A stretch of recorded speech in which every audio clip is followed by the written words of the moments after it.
네, 반갑습니다. 반갑습니다. 우! 어마어마하게 많이 오셨어요. 아침마다 시작하겠습니다. 아침마다. 자, 오늘 여름 중복인데 또 오신 분들 계시고 영상으로 보실 분들 계시지만 우리가 지금 시점에 부동산 봐야 될 때 가장 핫한 거 정부에서 서남권 발표 계획을 냈는데 이 서남권이 좀 명확하게 어디냐 뭐 이런 것도 중요하지만 또 하나는 정부에서 원하는 서남권 또 지자체 단체장인 서울시에서 보는 서남권 투자로서 어떤 것이 좋으냐 한번 살펴볼 필요가 있다. 그래서 오늘은 서남권을 먼저 좀 독점하자. 최근에 서남권에 대한 관심들이 많아지고 그만큼 그 서남권이 갖고 있는 특징들이 있는데 전국적으로 봤을 때 서남권, 서울 안에서 봤을 때 서남권, 경기도에 봤을 때 서남권이 어떤 트렌드로 지금 가고 있다. 그래서 서남권 특히나 하반기 때 삼전과 하이닉스의 성과급이 이제 곧 지급되는데 그 성과급 지급 이후로 그 돈이 어떻게 풀리는지 또 그 돈이 서남권은 어디로 가는지에 따라서 부동산 시장이 많이 달라지고 있습니다. 제가 어제 주식하는 동호회 모임을 갔었어요. 리딩방 같이 하는 그런 모임인데 갔다가 다 오늘 아침에 연락을 받았어요. 이제 방에 나오지 말라고. 잘렸어요. 그래서 모임 갔다가 잘렸습니다. 거기 강의하시는 분이 이렇게 자기네 이제 리딩방에서 뭐 이런 주식 같은 강의를 좀 이렇게 했어요. 너무 좋아서 거시경제. 근데 듣다 보니까 내가 다 아는 얘기들인 거야. 그래서 아 그렇구나 하고 사주명리 얘기하고 부동산 얘기했더니 그분이 좀 경계가 됐나 봐. 아, 제가 좀 술이 좀 들어가면 이게 좋아지니까 그래서 아시는 후배가 전화 형 그 형님이 형 방을 좀 나갔으면 좋겠다. 형 어제 도대체 뭐 했어? 그래 내가 어제 서남권 얘기 쭉 풀었지. 이따가 왜 주식방에서 부동산 얘기를 해? 난 주식을 몰라. 나 주식도 없어. 근데 그 주식의 돈이 부동산으로 올 것 같으니까 그래서 난 궁금해서 가봤다.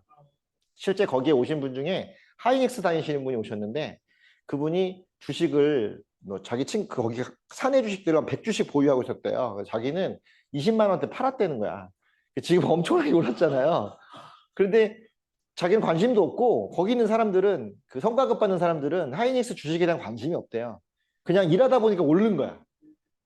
그게 어떤 의미냐면 우리가 지금 하이닉스 주식을 들어가서 주식으로 돈을 막 벌려고 하는 지금 사람들은 아 이게 오르면 내가 돈을 버는구나 이런 생각으로 벌지만 실제 그 업에 들어가 있는 사람들은 일 아니라 이런 관심이 없는 거 투자도 못 하는 거죠. 그냥 올랐는데 성과급을 6억 준다니까. 자 이게 어떤 의미냐면은 돈을 쓰려고 막 투자를 해서 모은 사람들은 모을 때 이미 용처가 정해져 있어요. 이거 벌면 뭐에 써야 되겠다. 이게 있는 건데 문제는 그런 관념이 없다가 그냥 딱 벌었더니 잘 돼서 성과급으로 톡 받으면 이 돈 어디다 쓰지? 이렇게 되는데 이런 돈들이 주로 이제 하반기 때 부동산을 넘어올 가능성이 있다. 왜냐하면 벌려고 해서 번 게 아니라 자기가 목적해서 번 게 아니라 갑자기 생긴 돈이니까 어떤 거예요? 지키고 싶어 하는 거 이제 지금 상황에서. 그럼 이 지키려면 어떻게 되냐? 아니 여태도 주식을 안 했는데 안 하다가 갑자기 돈이 생겼는데 그걸 다시 주식에 넣는다 위험하죠. 그래서 부동산으로 들어올 가능성이 높아진 거죠. 어제 그걸 확인하러 갔는데 그걸 확인하고 잘렸어요. 그래서 하여튼 얻을 건 얻었으니까 너에게 너무 풀었다. 이거 너무 풀었다. 그래서 얻을 건 얻었으니까 아 이분들 되게 두려워하는구나. 부동산 하시는 분이 이게 좋으니까 그분들이 좀 힘들어 하시더라고요. 오늘 가서 봤던 실제 그 반도체로 돈을 벌었던 분들이 서남권에 어떻게 올 것인가 이 부분들을 살펴보려고 합니다. 목차로 먼저 보면 오늘 집권 2년차 이재명 정부의 서남권이 어디인가 그리고 이제 우리가 지금 지자체 단체장 선거가 끝나고 이후에 오세훈 시장이 보는 서남권은 또 어디인가 그리고 이런 서남권들이 나온다면 그 서남권의 핵심적인 투자처는 어디인가 이런 것들을 이제 중복을 맞아서 살펴보겠습니다. 첫 번째 볼게 집권 2년차 이재명 정부의 서남권, 일단 세종시를 좀 살펴봐야 될 거고요. 또 하나는, 어, 지역적인 단위에서는 보령부터 제천까지의 횡축 라인들을 한번 봐야 된다. 그리고 이제 요즘에 핫한 광주, 반도체 페미스를 품은 광주 전남 통합특별시. 우리가 앞서서 한번 특강할 때에 이 광주 전남 통합시를 한번 봤었고, 그리고 세종시, 대전 뭐 이런 것들도 해서 한번 살펴봤었는데, 제일 중요한 건 이재명 정부가 이제 가장 힘을 많이 발휘할 수 있는 2년 차를 맞이하면서 어느 쪽을 더 초점을 줄 것인가 이것이 중요하다는 거죠. 첫 번째로 보면 29년도 8월 입주 목표로 대통령실을 옮기겠다 얘기를 했어요. 이제 확정이 됐죠. 그리고 디자인도 이제 공모를 해서 받았어요. 약간 수정할 게 필요하다고 해서 수정을 하는데 그 수정하는 것까지 따진다면 29년 8월 입주 목표인 거죠. 그럼 지금 25년에 대통령 선거 됐으니까 6년, 7년, 8년, 9년, 10년. 그러면 입주하고 1년 있다가 대선이 이제 새롭게 바뀌는 거예요. 자, 보통은 이러면 안 가는데 가겠다고 이렇게 찍어놓은 이유는 자기 때에 완전히 옮기겠다는 얘기고, 윤석열 정부 때처럼 대충 지어서 이렇게 들어가는 게 아니라 아예 장기적으로 여기를 지어놓고 가겠다는 얘기는 이 정부 내에서 세종시 쪽으로 확실히 행정을 이동하겠다라는 의지를 갖고 있는 거죠. 그리고 국가적으로나 아니면 국제적으로도 공모를 통해서 갔기 때문에 29년 8월 입주 목표라는 건 이 입주하기 전 26년, 7년, 8년이 이재명 정부한테는 뭔가를 이렇게 체계를 세워놓고 가야 되는 그런 시점인 거다. 자, 그러면 그 체계를 세워놓고 갔을 때 세종시 역할은 어떻게 되는 거냐? 이제 세종시에서 가장 중요한 거는 교통 여건으로 따진다면 서울, 그다음에 대구, 대전, 뭐 또 마찬가지로 광주까지 다 1시간 안에 갈 수 있다라는 체계인 거야. 그 KTX 타고 다 1시간 안에. 우리가 부산까지 2시간 반, 빠르면 2시간 뭐 20분 정도 가는데 대전이나 대구까지, 대전 입장에서 봤을 때는 1시간 거리에 다 포함이 되거든요. 그거는 이 이재명 정부 입장에서는 행정으로 통합됐을 때 나가는 그 세종시의 역할은 이 전체 대한민국 전체의 5극 3특으로 만든 그러니까 지방 균형 발전 안에서는 가장 중요한 중심적인 역할을 한다. 그래서 KTX로 빠르게 1시간 내에 전국을 이동할 수 있는 것들은 어떻게 보면 세종시로 행정부가 모여들 수 있게끔 하는, 예를 들어 비상 문제가 생겼다 그러면 KTX 타면 그냥 다 1시간이면 세종시에 모일 수 있으니까 좀 더 공무원 사회에서 행정을 좀 더 빠르게 접근할 수 있는 이런 부분이 좋은 거죠. 자, 이거는 여태 있었는데 왜 이제 하느냐? 그 전까지 정부들은 다 정치인이었기 때문에 정치인들 입장에서는 세종시가 그렇게 좋은 동네가 아니에요. 다 서울 쪽이라든가 왜 금융이라든가 뭐 국외 뭐 이런 것도 다 그 서울에 모여 있으니까 이런 게 좋지. 근데 행정을 하는 사람 입장에서는 일 시키기 좋은데 움직이기 좋은 데가 좋거든요. 예를 들어 우리가 시청 같은 거 잡을 때 어디다 잡아요? 신도시 제일 중요한 자리 잡죠. 거기서부터 이렇게 뻗어나가게끔 잡는다 말이에요. 동심원 방향으로. 그 얘기는 마인드가 공무원 마인드거나 행정가 마인드 있는 사람 입장에서는 세종시가 너무 좋은 케이스죠. 이미 다 만들어 놓은 것들도 있고, 또 하나 그렇게 만들어 놔야만 뭘 옮길 수 있냐면 각 부처들을 지방으로 뿌릴 수 있어요. 서울에 그대로 대통령실이 있으면서 지방에다 공공기관을 뿌려놓으면 그 사람들이 서울 올라가면 헬기 타고 가야 돼요. 빨리 올라면. 그게 안 되니까 화면으로 이제 뭐 이렇게 보고 하는데, 우리나라는 사시사철 재해가 많은 나라라서 뭐 뭔가 이렇게 문자 나가면 빨리빨리 모이고 해야 되는데, 그럴 때 이 행정 컨트롤 타워 하는 게 세종시가 굉장히 좋은 위치를 갖고 있는 거죠. 그래서 우리가 행정복합도시라고 해서 행정 거기를 만들어 놓은 이유도 세종시가 우리나라를 구조화시키기에 중심에 있다. 그렇게 해야만 빠르게 우리나라를 구조화시킬 수 있다. 이런 부분들인데, 이거를 실천할 수 있는 게 이제 이재명 대통령이 행정 출신이다 보니까 이게 정착이 돼야 된다라고 하는 거죠. 자, 연임을 할 수 있는 그 대통령이면 이런 생각 안 해요. 그죠? 자기가 한 번 더 할 수 있다. 그럼 이런 생각 안 해요. 근데 어차피 못해, 한 번 더. 그러니까 자기 있을 때 가야 되는 거예요. 그래서 집무실을 건립을 본격화하겠다 했는데, 중요한 거는 27년까지 기본 설계를 마치고 29년 8월 입주 목표니까 이거는 이미 정해졌으니까. 근데 이 입주가 임기 내에 있다는 거예요. 임기 내. 그러면 이재명 정부가 서남권을 했을 때 이 서남권은 서울이 갖고 있는 서남권은 아닌 거예요. 그러니 뭐예요? 그런 여기서 빨리 움직일 수 있는 그 근거리 내에 있는 서남권. 그래서 익산, 전주, 광주 이런 게 좋은 거고, 대전은 통합시를 해야 되지만 세종시가 있기 때문에 굳이 지금 당장 통합은 안 해도 되지만, 가장 핵심적인 거 세종시 입장에서는 목포까지 가는 길 중에 광주 전남이 한 키가 돼야 되기 때문에 광주 전남을 먼저 통합을 시켜버리는 거죠. 그러다 보면 거기에 더 좋은 게 가야 되니까. 그래서 정부 입장에서는 세종시로 행정이 옮겨갔을 때 행정을 극대화할 수 있으려면 자기 발밑에 있는 부산과 광주 전남 이런 것들이 빠르게 움직여줘야 되는데, 광주 전남에는 누가 가 있어요? 전재수가 가 있는 거고, 통합시에서는 민주당 사람들이 가 있고, 둘의 균형 취에서는 뭐가 있다? 일자리가 중요하기 때문에. 그래서 과감하게 그쪽에다가 반도체를 넣는 거죠. 자, 이 얘기는 뭐냐? 대통령 집무실이 완성되기 전까지 뭐가 거기가 깔린다는 거예요? 반도체 기반설이 깔릴 수 있다는 거예요. 그러니까 이거는 같이 가는 게임입니다. 같이 가는 게임. 그래서 인사를 드릴 때, 기업 총수들 인사할 때 이재명 대통령이 직접 그 사람들한테 막 허리 숙여 인사를 하는 이유는 자기랑 같이 가는 사람인 거예요. 운명 공동체인 거야. 그 얘기는 정부가 거기를 대놓고 밀어주겠다는 거예요. 자, 그런 모습을 봤으면 우리는 뭐 해야 돼요? 그럼 바로 광주 전남 가서 물건을 사야 되는 거지. 우리 그래, 이게 될까? 될까가 아니라 이거는 하겠다고 여기서 마무리를 짓고 가겠다는 취지인 거야. 자, 그런데 정치인이면은 그 지역의 표심이라든가 뭐 이런 걸 해야 되는데 대통령이 행정가니까 표심을 볼 필요가 없어. 자기는 임기 끝났고 일만 하면 되는 거고 나머지들이 알아서 할 일이니까. 그럼 일만 하면 됐을 때 일을 할 때 가장 좋은 거보다 규제를 깨는 거. 광주 전남이 새만금을 만들고 나서 굉장히 오랜 시간 동안 새만금을 활용을 못했던 건 규제 때문에 그래요. 그 규제를 해결을 못 해가지고. 그런데 대규모 집적시설이 내려가니까 내려가면서 그걸 해결할 수 있는 거고 또 하나 그 해결하는 것들을 서울에서 해결하는 게 아니라 지방의 중심 도시로 옮겨가서 해결할 수 있는 그 모티브를 갖고 가니까 이 정부에서는 뭔가 이게 밀어붙이는 힘이 좀 세다 이렇게 볼 수 있겠죠.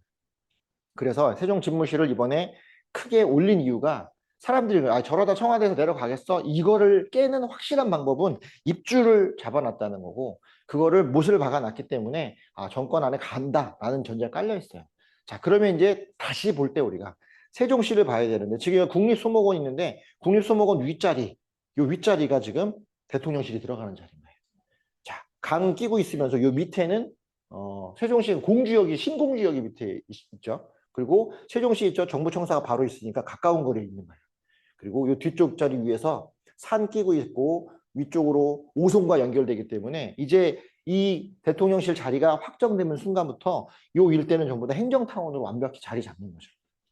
자, 그러니까 세종시는 이제 새로운 발전 가능성을 또 갖고 가는 거고 지금부터는 그냥 집만 있고 뭐 이렇게 상가 이런 게 아니라 체계적인 국가 수도로서 역할을 하는 거죠. 서울특별시가 특별시가 있지만 그 특별시의 장점은 거기에 국회의사당이랑 대통령 청와대 이런 게 있었기 때문에 그러는데 자, 광주 전남 통합특별시가 생겼어요. 해방 이후 특별시 생긴 게 거의 없잖아요. 처음 생긴 거잖아요.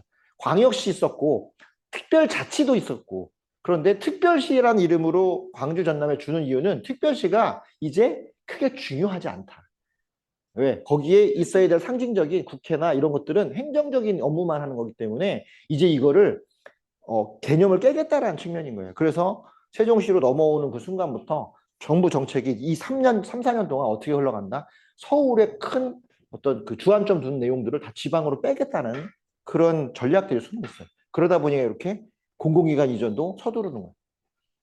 정부가 최근에 요 얘기가 나오고 정부에서 찌라시가 막 돌았다고 해요. 그래서 2차로 공공기관 이전 계획을 발표합니다. 자, 공공기관 이전 계획은 어떤 게 중요하냐면 지금 이렇게 이제 발표가 나요. 그럼 이게 언제 반영되냐면 내년 2월에 이전할 공공기관이 서울이나 이런 데 빠져나가니까 부지가 비어요.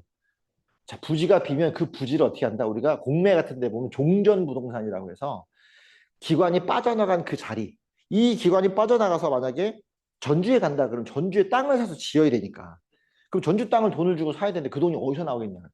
서울 걸 팔아서 간다는 거야. 그 서울 걸 누가 사느냐? 건설회사들이 산다. 그럼 그 건설회사들이 살려면 돈이 어디 있냐? 거기는 PF 대출을 해준다. 이런 거죠.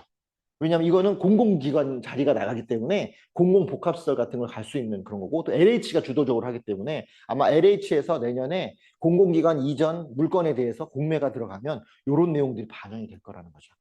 그러면 내년에 이 정부 입장에선 중요한 땅들이 어디서 나와? 지금 땅이 뭐 서울시가 막 갖고 있는 땅들이 많이 있는데 서로 막 싸워서 뭐 안 주고 준다 막 하는데 정부 입장에선 공공기관을 보내버리면 그 좋은 자리가 생긴다는 거죠. 거기다가 공공복합을 넣을 수 있으면 되니까 요거는 100% 추진되는 얘기인 거예요. 그러니 지금부터 이게 말이 도는 공공기관의 내용들이 있다면 그 공공기관 주변 지역들은 땅값이 많이 오른다. 우리가 뭐 안양의 전파연구원도 그랬었고 어디죠? 광교에 있는 국토연구원 자리도 마찬가지였고 그런 것들이 지방으로 이전시키는데 자, 서울에 있으면서 지방 이전시키면 부산에 가서 해양수산부를 부산에 이전시키면 서울 사람들이 부산을 내려가야 되는데 그죠? 그 수밖에 없잖아요. 왕복으로 4시간, 5시간 거리니까.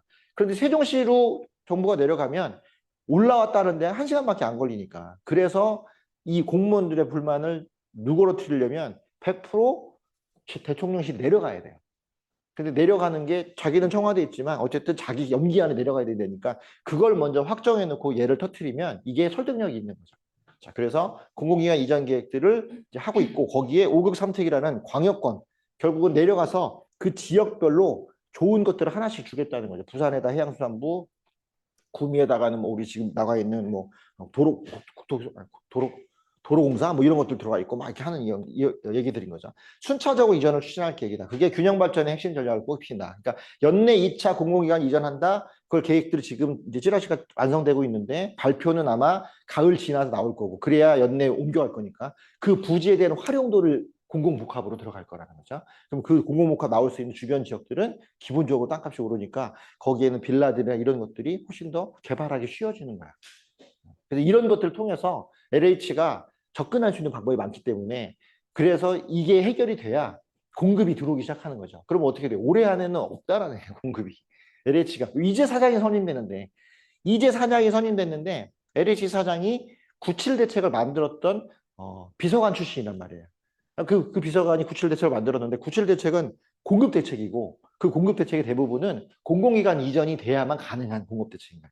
그러니까 그거에 발맞춰서 가고 있는 거예요. 그러니까 우리가 집값이 오르고 막 뭐 이것저것 뭐 공급이 없고 이걸 가지고 여러 가지 얘기를 하지만 정부에서는 순차적으로 지금 하고 있었던 거죠. 결국은 이렇게 통해서 제일 먼저 좋은 땅들은 공공기관 이전한 땅을 LH를 투입해서 짓겠다 이런 거고 이제 문제는 지을 때 건설사를 동원할 거냐 아니면 다른 방식으로 지을 거냐 이런 건데 이제 둘로 나눠져 있어. 하나는 중견 건설사들을 도입할 거다. 그 사람들 일을 시킬 거다 이거와 또 하나는 경기도시공사라든가 또는 뭐 서울은 SH공사니까 LH가 직접 그런 지역 도시공사에다 주면서 걔네들이 뭐 어떤 걸 짓느냐 모듈러 주택을 지을 가능성이 높아졌다. 이 모듈러 주택은 그냥 기본적인 것도 있지만 요즘에 레미안이라든가 LG에서 모듈러 주택을 너무 이쁘게 짓기 때문에 그런 쪽으로 줄 가능성도 있어진 거죠. 그러면 모듈러 주택이 지금은 좀 비싸요. 안에 들어간 내장재들이라는 게 좀 비싼데 이 비싼 걸 어떻게 해결할 거냐. 그거를 정부 보조금으로 해결할 수 있다. 그 보조금은 어디서 나오느냐. 그게 우리가 말해서 주택금융공사라든가 이런 데서 금융 지원이 들어가는 건데 그 들어가려면 어떻게 된다? 그 집은 다 청년주택이라든가 신혼부부 공급 이런 쪽으로 묶여있기 때문에 거길 들어가면 그 보조금을 들어갈 수 있기 때문에 그걸 이용하려고 하는 거죠. 그래서 지금 뭘 정상화시킨다? 주택금융공사하고 허그를 지금 정상화시키려고 하고 있어요. 매입 임대주택이라든가 이런 것들을 다 정상화시키려고 하는 이유는 다 그런 부분들에 속해 있다. 금융위 산하에 있는 것들을 다 세종, 또 예금보험공사, 예금보험 기금 통해서 전주에 배치한다는 원칙과 뭐 이런 얘기 나오는 이유는 이게 지금 순차적으로 정부의 공급 방식의 가장 핵심적인 건 공공기관 이전 부지부터 손을 대려고 한다. 그런 것들이 나오는 거죠. 자, 그러다 보니까 세종시로 넘어갔을 때, 서울에서 세종시로 넘어왔을 때 세종시 안에서 제일 먼저 손댈 수 있는 곳이 어디냐?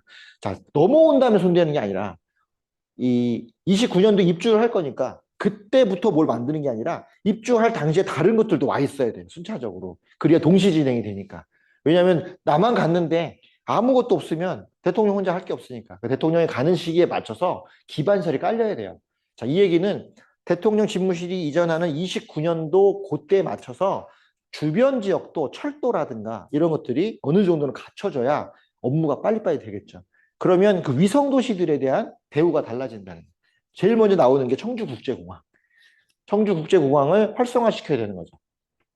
이제 집무실이 세종으로 이사 오면 인천공항에 내려서 서울로 오는 이런 개념이 아니라 웬만한 행정적인 일들은 청주국제공항 통해서 와서 거기서 바로 세종으로 20분이면 올 수 있기 때문에 그렇게 만들어야 되니까 자, 세종으로 29년도 간다라는 얘기는 청주국제공항 주변 지역인 그 지역도 29년 안에 뭐가 깔린다는 거예요. 바닥 공사들 다 끝난다는 얘기인 거예요. 그래서 보면 청주국제공항 노선부터 나오는 그래서 그때 말씀드린 내수읍이라든가 그 위에 있는 괴산, 증평 이런 라인들 또 그 라인들 위쪽으로 가면 진천 광해면에 진천 선수촌 있잖아요. 선수촌 그게 어디까지 연결돼 있냐 그게 동탄까지 연결돼 있단 말이죠. 동탄에서 내려오는 이 동탄 청주선 동탄 세종선이 그 라인과 세종과 연결되는 게 그런 시점에서 다 어느 정도 구도가 나와줘야 되는 거죠. 드디어 이쪽으로 모이겠구나. 근데 세종시를 모였을 때 가장 확실한 거 지금 펜리스를 광주로 뺀다고 하니까 그랬을 경우에 위쪽보다는 아래쪽에 더 많은 것들이 내려가기 때문에 그 내려가는 그 위쪽 라인들을 구성을 해줘야 된다. 철도 라인들을. 그런데 지금 보령, 청양, 공주, 세종으로 이어지는 게 부산, 충청도에서 아직 하지 못한 충청문화산업철도라는 게 있어요. 문재인 정부 때 꼭 하겠다고 약속했는데 못했어요. 그래서 그걸 해야 된다라는 전제하에 보령에 머드 축제가 있었고 보령에 해저 터널이 연결된 거예요. 그래서 보령에 해저 터널 타고 이렇게 오고 여기서 보령에서 청양, 공주, 세종 거쳐서 철도가 오면 그 철도가 청주 국제공항까지 연결돼서 어디로 가요? 괴산 거쳐서 충주고 제천 거쳐 영월까지 가는 그런 라인들인 거예요. 그러니까 이게 가운데에서 횡축철도가 나와요. 마치 서울에서 강릉까지 갈 때 영동고속도로, 양양고속도로 나오듯이 밑에서 평택 안성 나오는 이런 고속도로가 그 밑에 하나의 철도가 나와줘야 돼요. 그렇게 되면 나라를 반으로 딱 잘라서 철도가 중간을 왔다 갔다 하기 때문에. 그럼 이렇게 중간을 왔다 갔다 하면 횡추에서 뭐가 나온 거예요? 그게 남부내륙 철도가 나온 거죠. 중부내륙 철도가 나오는 거죠. 그게 구미, 문경, 그 다음에 이천으로 연결되는 것들. 그래서 딱 십자가 모양들이 이렇게 형성되는 거. 그게 이 마지막 라인인데 여기가 늦어요. 왜 늦냐? 여태까지 충청도가 한 번에 모여서 같은 색깔인 적이 없어. 계속 바뀌니까 돈을 안 내려주는 거죠. 근데 이번에는 세종과 대전이 같이 바뀌었고 나머지 이제 이쪽이 좀 덜 이렇게 되긴 했지만 어쨌든 세종이 내려가면 요 대전 입장에서도 이번에 통합시가 됐으면 더 갔을 건데 그러지 못했기 때문에 요 지역들을 좀 더 손볼 가능성이 있다. 그 중에서 가장 빠른 게 공주입니다.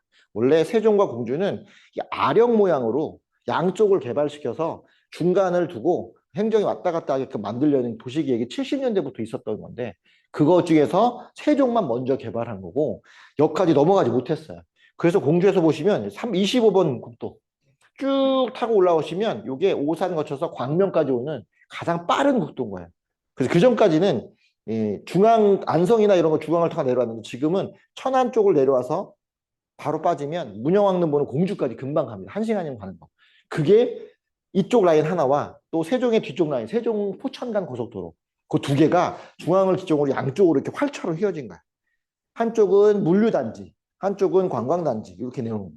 그래서 지금 세종 공주를 빨리 접근하는 것 중에서 포천에서 내려오는 물류는 세종 포천간 고속도로, 서울에서 접근하는 것은 공주간 고속도로 이 두 가지가 나눠진다. 그 얘기는 공주로 모이게끔 하는 방식이다. 공주가 핵심이 되는 그 역할이거든요. 공주에 보시면 청룡리 같은 데 있어요. 청룡리. 공주 청룡리에 넓은 땅들에 거기에 예전에 뭐 박찬호 야구장을 짓는다 뭐 이렇게 했던 그런 지역도 있어요. 거기에 또 철도가 예정돼 있어. 그게 보령, 청양, 공주 넘어가는 철도가 그 위로 지나가요. 공산성 건너편 쪽에 진관 주공 아파트들이 쭉 모여 있는 거. 법원이 있고 이런 지역들. 거기가 꾸준히 개발 얘기가 있었는데 여태까지 그 뭐 이렇게 예를 들어서 앞에 있는 정부들은 하겠다고 말만 하고 잘 안 했었는데 이제 세종으로 내려가는 집무시 내려가는 요 기간 3년 기간 동안엔 세종, 공주, 청양, 보령들이 같은 속도로 올라와야 돼요. 그런데 이런 지역들 가면 다 집이 어떻다? 집이 싸요. 공주만 해도 1억 미만짜리 그 공시지가 1억 미만짜리 많고 비규제 지역들인 거니까 그래서 예전에 공주한테 많이 사러 갔었고 대부분 다 재건축을 해야 되는 아파트들이 많고 또 그 중에서 공주 같은 경우는 파란색 라인들 강 끼고 있단 말이에요. 강. 공주 그 공산성이랑 뭐 이렇게 보면 그 강 끼고 있잖아요. 그 강 끼고 있는 그 옆에는 신축 아파트들이 좀 있어. 걔네들이 또 싸요. 그런 것들이 이제 세종으로 사람들이 모이면 세종에 모이면 세종시에 산다. 세종시에 잘 안 살아. 세종시 비싸거든. 다른 데에 비하면. 근데 거기서 공주까지 20분 거리밖에 안 되니까. 그러면 조금 우리가 보면 여기서 서울에 뭐 그 시청에 뭐가 있다 그러면 어느 정도 거리냐면 약 하남시 정도? 그 정도에서 출퇴근한다는 그런 정도의 공주가 역할을 가져간다. 그래서 투자성은 공주가 가장 높죠. 그래서 어떤 걸 보시면 되냐면 세종시민 나이 중에 세종은 먼저 지금 이제 할 거니까 공주가 움직이는지를 보셔야 돼요. 여기서는 어차피 올라올 건데 공주가 어느 정도 중심축이 되니까 그래서 공주 땅값들 공주의 집값들 이런 것들을 좀 모니터링을 하면 거기가 움직인다 그러면 이제 세종과 공주가 일체감 있게 움직인다 요걸 좀 볼 수 있고 공주가 이제 한 3년 동안 눈부시게 발전할 수 있는 체력을 좀 갖춘다. 그 외에 중심에 본다면 청주공항, 공항에 청주공항 신도시를 만들려고 하는데 그 신도시가 공항 옆에 있는 지역들인데 우리가 청주하면 안에 있는 청주 신도시를 말씀하지 도시하고는 전혀 상관없고 청주공항이 밖에 있기 때문에 이 도시 청주공항을 통해서 진천과 괴산과 세종을 왔다 갔다 해야 돼요. 그래서 청주공항을 주변 지역을 좀 개발하려고 하는데 그 청주공항 주변 지역들이 방사강 가속기, 후길이라고 하는 방사강 가속기라든가 이런 것들로는 연구단지들이 많이 들어오는 지역들인데 이게 기초과학 자체다 보니까 예산 확보가 많이 안 돼 있어요. 그런데 아마 올해 예산에 많이 반영돼 있다고 이제 들어갔고, 그게 이제 가을에 가면 예산안이 확보됐다 그러면 요 일대에 투자가 많이 들어가는 거죠. 그럼 이제 땅들이 많이 움직이기 시작하고 그런 것들이 있고. 그래서 청주공항과 세종, 공주 요 세 개는 눈여겨보셔야 된다. 사실 공매 같은 거 봐도 되게 좋은데 저는 이런 데 볼 때 그냥 싼 아파트 같은 거 그냥 전세 끼고 사놓으면 좋다. 어차피 지방이라 뭐 주택세 포함도 안 되고 요즘 같은 데 서울보다는 뭐 자금 추적도 안 하고 전세 끼면 한 1,000만 원인가 2,000만 원밖에 안 드니까 씨 뿌리듯이 뿌려놓는 거야. 근데 또 이 뿌려놓으면 걷어 올라올 시기를 봐야 되잖아. 우리 그 시기를 못 잡는다는. 그전에 시기를 못 잡았어. 지금은 지을 수 있죠. 왜? 아까 29년 목표가 생겼잖아요. 대통령실 29년 짓고 그 간단한 목표가 생겼고 그 임기 내안에 들어있다. 임기 끝나기가 아니라 그럼 다른 대통령이 생겨서 이렇게 되면 바뀔 수가 있는데 지금 자기 임기 1년 전에 일로 가겠다는 얘기는 이쪽 표심이나 이쪽 지역을 다 움직일 수 있다는 얘기인 거고 중간에 뭐가 한번 바뀌어요? 국회의원 선거가 하나 바뀌기 때문에 새로 당선된 국회의원들이 이쪽 라인들이 지방자치단체장과는 다른 색깔로 구성될 가능성이 있다. 왜? 먹잇감이 생겼잖아요. 여기 이전하면 어떻게 바뀔 수 있다. 그런 전략적인 측면들도 충분히 있다. 그래서 무조건 세종시를 집무실을 옮겨야 되는 확실한 이유가 있는 거죠. 자, 그러다 보니까 옮긴다는 전제하에 그 다음에 그게 옮겼을 때 1년 정도가 남잖아요. 기간이, 임기 기간이. 그때 거기서 추구할 수 있는 것들은 일자리 창출밖에 없어요. 일자리 창출. 일자리 창출은 세종시 입장에서 봤을 때는 오면 1시간 거리에 다 있어야 되는 그런 문제들인 거죠. 그 중에서 가장 빠른 게 서남권 쪽이고 그 서남권이 이제 많은 게 바로 이 군공항에 있는 팹리스 단지다. 팹리스 단지가 일로 들어가려면 두 가지가 요건이 필요해요. 일단은 바닥 공사를 빨리 끝내야 돼. 그죠? 토목 공사가 빨리 끝나야 건물을 지으니까. 그러면 기존에 산 깎고 임야 깎고는 안 되는 거죠. 그러니까 어떻게 돼? 깎아놓은 데 지어야 되는 거예요. 군공항. 활주로가 얼마나 탄탄해요. 그게 되기 때문에 여기를 택한 거고 또 하나는 공항 지역이다 보니까 어디가 빨라요? 도심 진출이 빠른 가능성이 있죠. 그래서 이 지역에서 일자리가 많이 모이면 사방에서 모였다가 빨리 흩어질 수 있는 거점 역할이 중요하다. 또 하나 반도체 단지는 기본적으로 물을 용수를 끼고 있어야 되죠. 전기도 있어야 되지만 순행식 공냉식이라 시키는 물이 필요해요. 그래서 강을 끼고 있고 이런 것들이 같이 있는 거예요. 그래서 그러면 저기는 어디예요? 용인 반도체 단지는 뭘 끼고 있어요? 이동저수지를 끼고 있죠. 좀 약하긴 하죠. 그래서 그런 단지들의 특성들이 좀 있다라는 거예요. 그래서 보통은 새만금에다 지으려고 했었는데 새만금 너무 늦어지고 그 갯벌이 이게 굳어져서 토양 역할을 하기 너무 오래 걸린다. 왜냐하면 다른 땅도 아니고 너무 미세한 그 진흙 땅이라 이 속까지 마르는데 오래 걸린대요. 그래서 10년이 넘었는데도 아직까지 땅이 무르다라고 얘기해, 무르다. 거기다 이런 걸 짓기에는 좀 어려워 보이는 거예요. 궁공한 지역을 오니까 어떤 기사들이 나냐면 800조 전남 광주 반도체 팹리스 총력 지원한다. 지원단 역할 중. 자, 광주 전남 통합특별시야. 얘가 가기 전에 광주 전남 통합특별시를 만들었어요. 그리고 그 이후에 얘를 내려보낸다고 했고, 그리고 대통령이 세종시에 간다고 했어. 세 개가 확정되니까 광주 전남 입장에서는 이제 뭘 하면 돼요? 받아내야 돼. 이거 받아내야 돼. 그냥 멀쩡하고 있으면 안 되죠. 그러니까 어떻게 돼? 그냥 몰입하는 거야. 우리는 여기서 승부를 봐야 된다. 광주 전남 입장에서는 이 페미스 하나가 그 역사를 바꾸는 일인 거예요. 여태까지 굴욕의 역사를 바꾸는 거지. 과거 박정희 시대 때 구미공단이라든가 부산의 그런 윤부신 발전은 이제 광주 전남이 갖고 와야 되는데 문제는 얘는 부가가치 산업이란 말이에요. 그러니까 한번 해놓으면 끊임없이 이제 나올 수 있는 거기 때문에 광주 전남 입장에서는 이걸 어떻게든 통과를 시켜야 돼. 자, 이렇게 통과시킬 때 어떻게 통과시킨다? 그냥 통과시킨다. 그냥 통과시키려면 모두가 모여서 합의를 해야 돼요. 그래서 지원단들이 나와. 그러니까 기가 막히게 의회나 이런 반대하는 사람이 하나도 없어. 다 우리가 힘을 모아서 해줄 테니까 무조건 줘라. 무조건 줘라. 최태원 회장이 광주 맛집 하려고 했다가 나왔어요. 이제 광주 진짜 오나 보다 이게 나오죠. 하이닉스 광주 오나? 이 확정된 광주 맛집 클릭했다고. 그게 이제 떴어요, 기사가. 광주 시의회 중요하죠. 시의회에서 이런 것들 통과시켜야 되는데 보통 아무리 같은 당이라도 자치단체장이 뭘 올리면 시의회는 예산심의하고 막 해야 되는데 시의회 자체에서 상설 특위를 구성했어요. 우리는 그냥 예스니까 해줄게. 시의회에서. 의회에서 해준다는 얘기는 국회에서 그냥 통과시키겠다는, 야, 법안만 만들어 와. 그냥 통과시키기. 이런 문제인 거예요. 그리고 반도체 산단 분수령 광주 공항. 근데 문제는 여기 공항을 나가야 되잖아. 공항을 나가야 질 거 아닙니까? 군공항 어떻게 나가냐? 공항은 국방부 소유예요, 국방부. 국방부 소유 이전 후보지를 정해야 되는데 이게 이제 7월 말에 판가름 나는데 이게 어떻게 가느냐? 무안 쪽으로 간다. 이런 얘기가 있어요. 그래서 무안 쪽으로 가는데 무안의 공항을 받으면 무안은 뭐가 되냐? 광주 전남 통합특별시에서 두 개를 주는데 하나가 무안 쪽이고 하나가 전주인가? 어디 쪽에다가 이게 시를 이렇게 분산시켜주는 예를 들어서 시청사를 좀 이렇게 나눠주는 그런 역할이 너무 크니까 안에서 시청사가 있으면 안 되고 출장소 같은 걸 하나씩 주는 이런 개념인데 무안에다가 출장소를 하나 주는 조건으로 군공항을 가져간다. 그럼 여기가 빨리 되니까. 그래서 일단 얘를 이전시켜야 그게 빨리 들어오기 때문에. 그러면 이 사람들이 다 뭐 한다는 얘기인가요? 이달 말까지 군공항 이전 후보지를 그냥 결정한다는 심의 필요 없어요. 그냥 간다는 얘기입니다. 그 얘기는 여기서 잘못하면 안 되니까 무조건 들어오는 거죠. 자, 그러면 이미 왔을 때 확정이 된 거예요. 자, 확정이 됐을 때 이 구도를 잘 보셔야 돼요. 부산역, 광주 송정역이 있고 북송정역에서 꺾이면 공항역에서 들어가면 이 안쪽이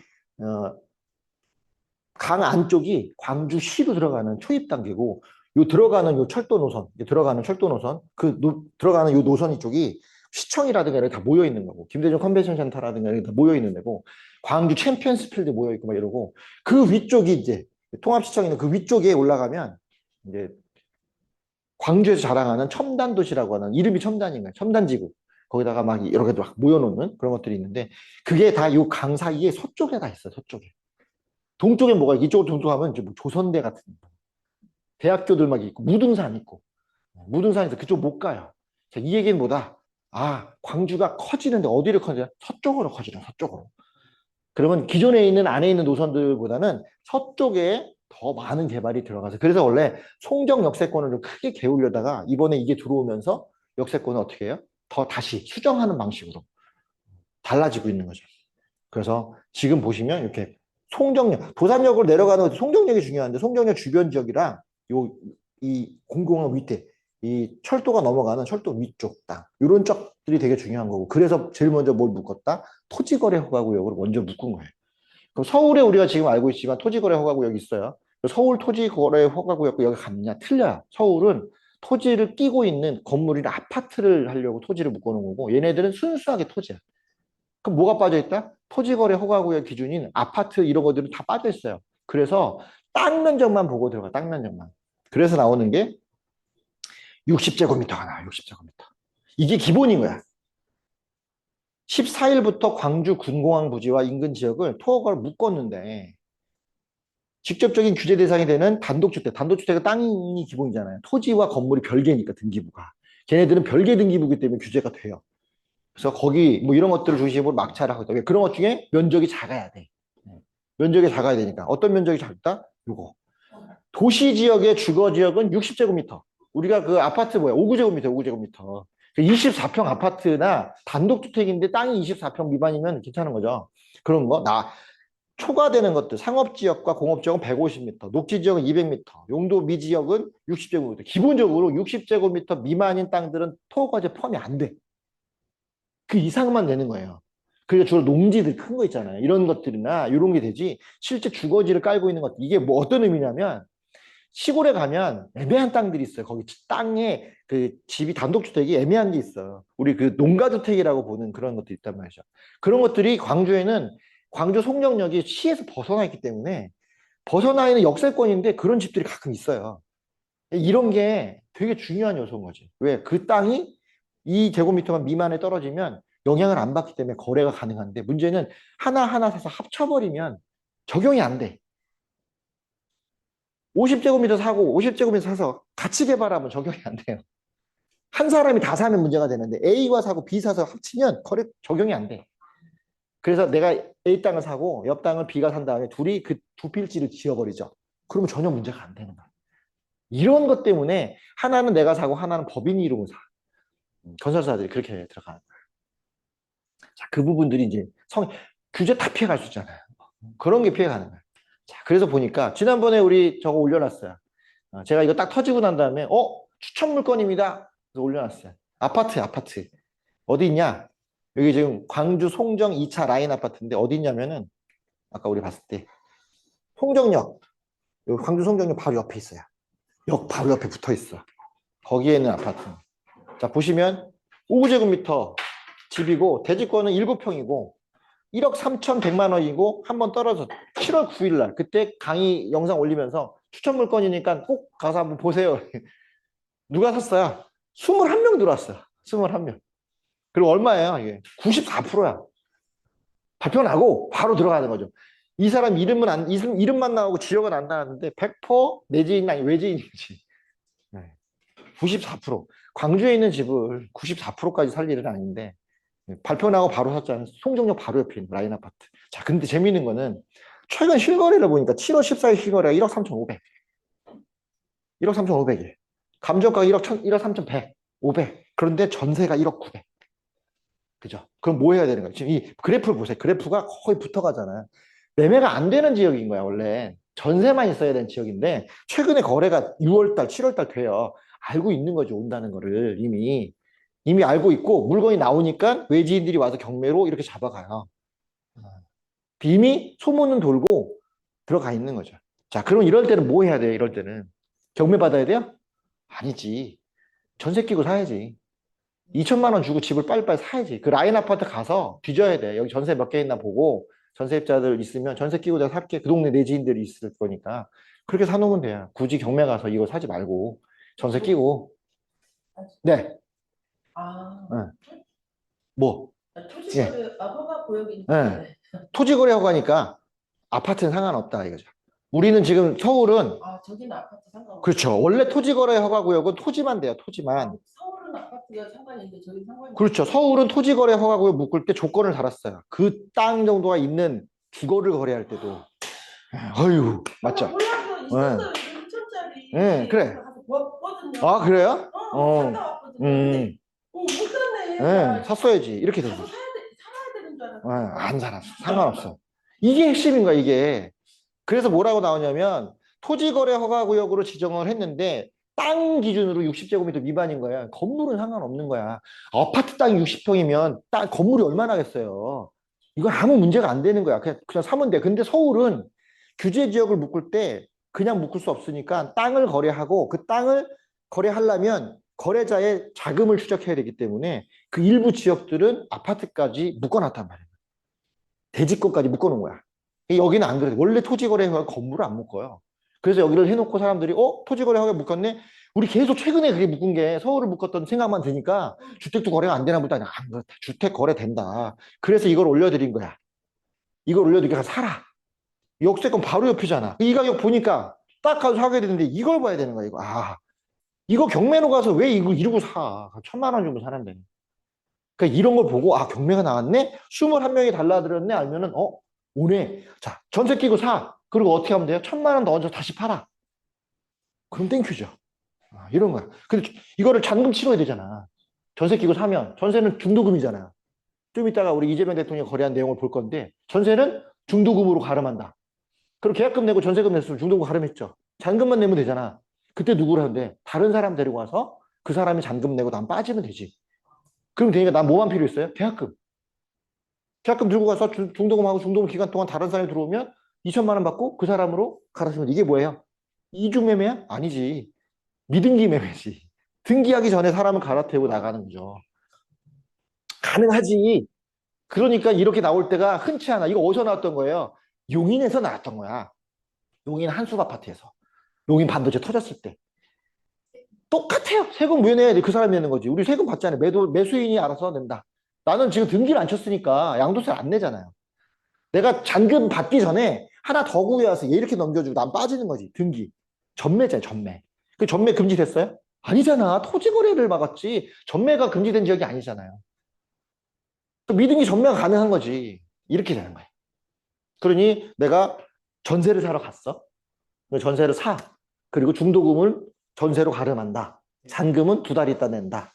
2달 있다가 내면서 이 사람한테 주계사들한테 가서 뭐 해요? 누가 이거 사러 오면 소개시켜 주세요. 그럼 지금 예를 들어서 1억 3,500인데 전세가 1억 2천에 들어있다. 그럼 1,500만 원이잖아. 1,500만 원에서 500만 원만 내고 사고 나머지 전세는 가름하고 그럼 나중에 얼마 받으면 돼? 1,000만 원만 받으면 되잖아요. 잔금. 그럼 기다려. 누가 오면 그 사람한테 나는 1,500만 원에 팔면 돼. 그죠? 그럼 그 사람이 인수하면 되고 나는 거기서 그 사람이 준 돈 내가 중간에 갖고 잔금만 치르면 돼.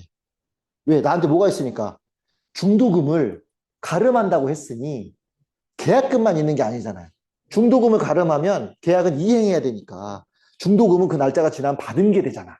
잔금만 남고.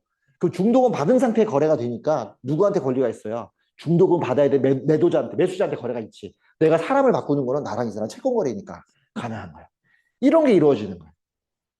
경매로 그냥 사도 되고. 그래서 이거 두 가지로 보는 이유는 경매도 이렇게 낙찰되면 외지인들이 온다는 얘기인 거예요. 자, 외지인들이 들어와서 집중을 받았어. 내지인들은 전세가 높아.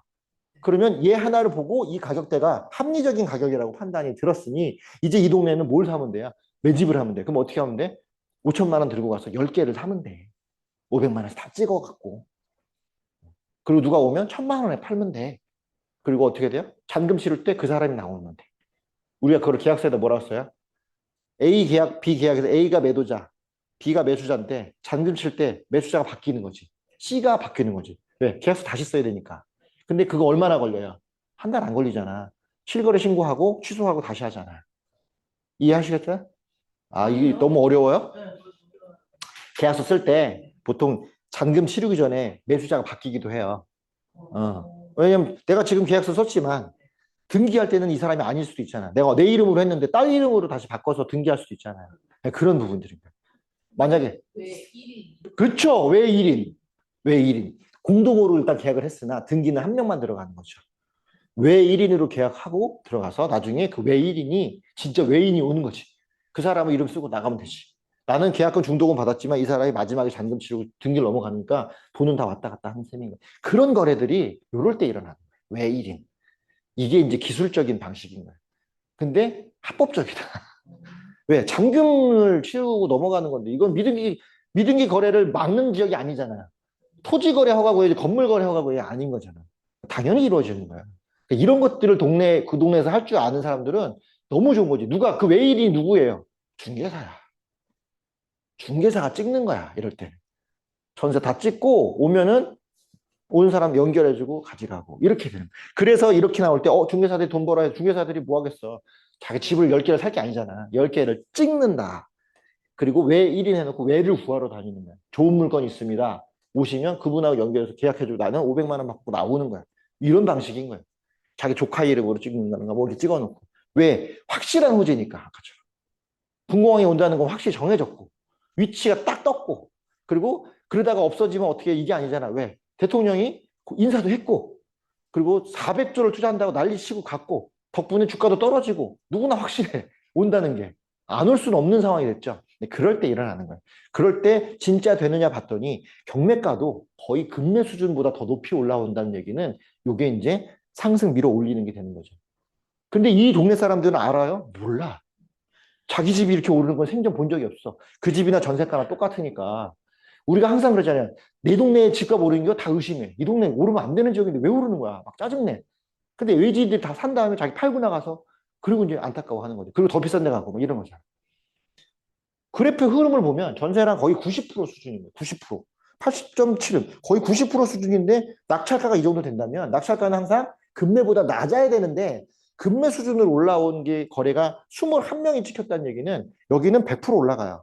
1억 5천 되는 건 일도 아닌 거야. 근데 1억 5천을 등기해서 될 게 아니라 계약만 해놓고 1억 5천이 되기도 하죠. 그러니까 이게 가능해지는 거야. 그래서 송정 2차 라인 529.1 올려놓은 게 그 얘기가 터진 다음에 어떤 식의 변화가 있는지를 한번 보시라고 올려놓은 건데 딱 대표적으로 나오잖아요. 이런 부분들이 있다. 전남, 광주 진짜 해주시죠. 그럴까요? 진작에 써야 되나? 아니 경상 올려놨잖아. 그래서 가보시라고. 자, 그래서 보면 전남, 광주 통합특별시의 확장과 미래 보시면 아까 보는 거야. 무등산이 끼고 있는데 무등산 앞에 이게 IC가 있는 도로가 있어요. 자, 지역은 특히나 지역은 어떤 지역의 거점에서 좀 커지려면 제일 먼저 뭐가 생겨야 된다? 외곽순환도로가 생겨야 돼. 왜? 내부에서 움직이는 것보다 돌면서 빠져나가는 것만. 그래서 우리가 금산 쪽이나 이런 데 가시면 그 대전을 외곽하는 도로가 있어요. 대전 시내를 뚫고 가면 통영까지 너무 오래 걸리니까 중간에 이렇게 외곽으로 돌려서 출구 터널 빠져서 통영으로 내려가는 그걸 만들면서 통영까지 서울에서 시간이 확 줄었어요. 내부를 통과하지 않아도 되니까. 대전이 막히니까. 그래서 가다 보면 그 대전 외곽으로 빠져갖고 통영 나가는 그런 외곽순환도로가 대전 외곽을 돌고 있거든. 그런 부분들이 이런 거예요. 자, 보시면 동광주. 나가서 각화, 화원, 용산 이렇게 넘어가는 요 노란색 도로가 다 외곽순환 도로인데 묘하게 중간에 이렇게 꺾여 있잖아요. 이렇게. 더 올라가면 좋겠는데. 근데 문제는 요 올라간 요 박스 안에 여기가 뭐야? 첨단지구. 광주 첨단지구가 요 위쪽에 있어요. 그 얘기는 첨단지구가 역할을 하면 거기도 외곽이 연결돼야 되겠죠. 그래서 여기 외곽이 연결되는 시점이 필요한데 이러려면 필요성이 있어야 되는 거야. 외곽을 연결하는 필요성이. 그 여태까지는 필요성이 없었어. 근데 공공항이 오니까 생기죠. 이 첨단지구에다가 연결할 수 있는 게 필요하니까 요 지역 연구단지가 많이 들어가기 때문에. 그래서 아 여기도 연결되겠구나 도로가 연결되겠구나 이런 거고 이 무등산 기준으로 이쪽으로는 이제 확보가 안 되죠. 산을 할 수가 없잖아. 그리고 광주에서는 무등산이 어떤 영험한 산, 전기가 있는 산. 얘 입장에서 바라보면 배산임수 지형이거든요. 배산임수 지형. 그래서 광주가 무등산을 끼고 이쪽을 바라봐야 좋은 터라고 해서 학교를 요 밑으로 다 지어놓은 거야. 예. 그렇게 지어놓은 거죠. 그리고 이쪽에서부터 일로 나오는 무등산 쪽을 향해 가는 지하철을 만들어 놓은 거예요. 직선으로만. 사실은 어떻게 만들어요? 종횡으로 만들어야 돼. 이렇게 만들 게 아니라 여기를 만들었어야 되는데. 근데 거기 아직 안 만들었어. 왜? 여기가 아직 안 나오니까. 자, 여기가 나온다는 얘기는 광주에서 뭐가 나온다? 십자 지하철이 하나 더 나온다. 그런 얘기인 거고. 또 하나, 이렇게 나와서 가는데 끝자락에 IC 끝나는 이 자락이 요 물길 따라 넘어가는 여기가 광주 군공항. 군공항인데 IC 운수라고 되어 있는 도로가 큰 게 있죠. 그 도로 타고 쭉 내려가면 뭐가 나? 무안공항이 나와요. 바닷가에. 그래서 무안공항을 광주 군공항이 아니라 원래 전남 지역에서 국제공항으로 만들려고 했던 거예요. 근데 왜 안 됐어요? 사고 났으니까. 아, 그 기준에 미달했다고. 그래서 무안공항이 안 되니까 역할이 떨어졌죠. 역할이 떨어지면 사고 안 나게 만드는 공항으로 가야 돼. 그게 무슨 공항이야? 군공항이지. 그치? 그래서 바꾸는 거예요. 그래야 돈이 덜 들고 빨리 갈 수 있으니까. 군공항의 군비행기들은 긴 활주로가 필요 없거든. 그죠? 짧은 활주로도 되거든. 여객 기는 긴 활주로가 있어야 되고 이런 것들인가. 그러니까 거기를 빼고 그 공항을 어디로 뺀다? 사천이나 아니면 저쪽 그 우리 새만금 쪽으로 이제 빼는 거죠. 그래서 무안을 그 공항 때문에 무안이 커질 뻔했다가 안 되니까 무안에서 난리가 나니까 뭐예요? 그러면 광주 전남 특별시에 제2청사를 걸어주겠다 이런 부분들인 거예요. 무안에서 그걸 받고 군공항 던지면 여기가 나와. 자, 군공항에 던지니까 군공항이 가운데 나오면 군공항과 여기를 연결하는 중간 통로가 있죠. 마치 세종시와 그 오송을 연결할 때 조치원 같은 느낌. 세종시로 넘어가려면 오송에서 어딜 거쳐가야 되는데 그 조치원 읍을 거쳐서 가요. 그게 뭐야? 이 얼굴 보면 토끼 두 마리 귀가 있는 요 귀를 간다는 거. 오른쪽 귀 왼쪽 귀에 가운데 광산 넘어가는 이 선이 보이죠? 자, 광산 넘어가는 선에서 올라가잖아. 그럼 아까 어디? 여기 돌아가야 돼. 그래서 이 선이 되게 중요하다는 거예요. 이렇게 도는 여기가 지금 없잖아요. 그 없는 부분들이 만들어지는 그 선에서 일로 연결되는 선이 되면 요 라인이 되게 중요해지는 거예요. 요 라인. 그래서 요 두 귀에 있는 아파트만 보는 거예요. 두 귀에 있는 아파트만. 내부로 들어가지 말고 막히니까. 왜? 요 강가를 끼고 요 아파트들이 쫙 이 돈을 다 흡수할 수 있는 가장 가까운 지역에 있는 거고 그 옆에가 지하철이 여기 하나 들어있기 때문에 앞쪽으로 거기 가면 이제 아파트들이 몇 개 있는데 이제 그런 것들이 지금 힘을 받는 거고 아까 말했던 좀 이쪽 끝에 있는 쪽은 조금 벗어난 쪽 아파트인 것들. 지금 우리가 광주에서 커지는 걸 보려면 광주가 여기도 있지만 아까 무안 쪽으로 빠져나가는 길도 중요하단 말이죠. 해안가 쪽으로 가야 되니까. 그러면 그쪽에서 들어오는 초입의 단지가 있어야 돼요. 거기서 외곽순환 도는 도로가 필요한 거고 거기에 내부에 있는 베드타운 형태의 시가 필요한 거니까 그래서 이 자리가 최적지가 된다. 그랬을 때 최적지 사이에 연결한 두 귀 쪽에 있는 그 땅들이 되게 중요합니다. 거기 아직 일반 땅들도 있거든요. 그런데 막 경매물건이 나오거나 일반 매물이 나오면 여기를 먼저 선점해야 되는 거죠. 이 IC가 이렇게 연결될 거거든. 그러면 여기가 제일 커지는 데니까 이런 게 강을 끼고 있는 이 앞에가 A급지, 강 뒤쪽에 있는 거 B급지 이렇게 되는 거죠. 그래서 이 A급지의 아파트들은 100% 올라요. 100%. 그래서 광주 송정역을 딱 떨어지면 요 강가 따라서 있는 데를 가시면 뭐가 있냐면 카페가 있어요. 카페가. 강가에 카페가 있어요. 그 디저트 먹으러 광주에서 맛집 찾으면 요 공항 뒤쪽 디저트 카페들이 몇 개가 나와. 그런 카페들은 노났다. 거기서 카페 찍고 있겠어요? 그런 걸 보는 거야. 그럼 거기 장사 안 되는 데도 있어요. 그런데 상가 권리금 주고 막 이런 안 주고 막 이런 거 그런 것들을 가서 찍어 놓는 거야. 100% 되거든, 100%. 근데 언제까지 찍어놓으면 돼요? 세종 집무실 이전하는 29년까지 찍고 그때 던지고 나와야지. 왜 본격적으로 개발이 들어갈 때 나와야 되니까. 안 그러면 묶여버리니까. 그래서 이런 호재가 나왔을 때 그럴 때 치는 거야. 그러니 딱 봐서 아 이쪽은 장기적인 플랜이구나. 첨단 지구를 더 크게 육성하고 이 외곽순환도로 연결해야 되는 거기 때문에 여기는 좀 길게 보지만 광주에 있는 사람들이 사야 되지만 외주에 있는 사람들은 가장 접근하기 쉬운 송정역과 거기서 가까운 위에 있는 진입도로 그 위쪽에 있는 물건들만 먼저 보고 거기에 그 다음에 사람들이 달려들 때 치고 나와야 되니까 아까처럼. 그래서 2, 3년 안에는 여기만 투자하는데 여기가 묶여있지만 비규제 지역이고 지방 물건이라 주택수도 포함 안 되고 공시지가는 더 낮아요. 오히려 광주 안에 있는 봉선동 이런 데가 비싸지 밖은 별로 안 비싸. 안 되지요. 지방이니까. 예. 가격도 싸고 일단 공시 가격이 떨어진 데가 많고 그리고 예, 3억 미만이니까 지방은 일단은 안 되죠. 예, 그런 것들이죠. 그래서 이런 것들이 단타치기에 좋은 거예요. 자금 추적 필요 없잖아요. 넣다 뺐다. 뭐 주택 끼고 산다고 해서 지방 사는 거 뭐라고 안 하고. 그리고 또 하나 대출이 돼. 지방은 서울은 안 되지. 지방은 대출이 돼요. 그러니까 대출 가서 받아 사면 돼요. 특히 여기 이런 데면 어디가 되겠어요? 전북은행 뭐 이런 데는 대출 돼요. 예. 부산은 부산은행 되는 거고. 그 지방은행들이나 지방에 있는 축협, 특히 어떤 거? 농축협. 지방의 농축협들은 지방엔 자기네들은 대출 잘 안 해주거든요. 근데 호재가 터지면 해줘요. 장기적으로 자기네 지방 살리기 운동을 하기 때문에 돈이 일로 들어가니까. 그럴 때 요럴 때만 여기서 가서 하는 거예요. 자, 그런 부분들이 확장과 미래 가치다. 이렇게 보시면 되고. 자, 그러면 서울은 어떠냐? 정부가 이전해서 그 정도라면 서울은 어떻게 되냐? 서울은 기본적으로 좀 다르죠. 지방은, 그러니까 이재명 정부에 있었던 정부가 세종시에 내려가면서 보는 서남권은 좀 거시적인 부분이 커요. 앞으로 국가 체계를 어떻게 가겠다. 그래서 장기적인 플랜으로 가고 호재가 크지만 확실한 호재들입니다. 그러니까 서울은 호재가 있어. 확실히 있는데 가능성이 불안불안한 거죠. 그런 부분들이 약간 다른 거예요. 그러니까 서울 쪽에서 서남권을 들어갈 때는 이게 된다 안 된다 개념보다 그냥 들고 간다. 왜? 어차피 서울은 땅이 부족하기 때문에 들고 간다. 다만 지금 서남권 쪽의 바람이 언제까지 갈 것인가 요거만 살펴보면 되는 거죠. 그래서 우리가 기본적으로 봤을 때 서남권을 보면 이렇게 표시가 서울시 생활관계에 표시가 있었어요.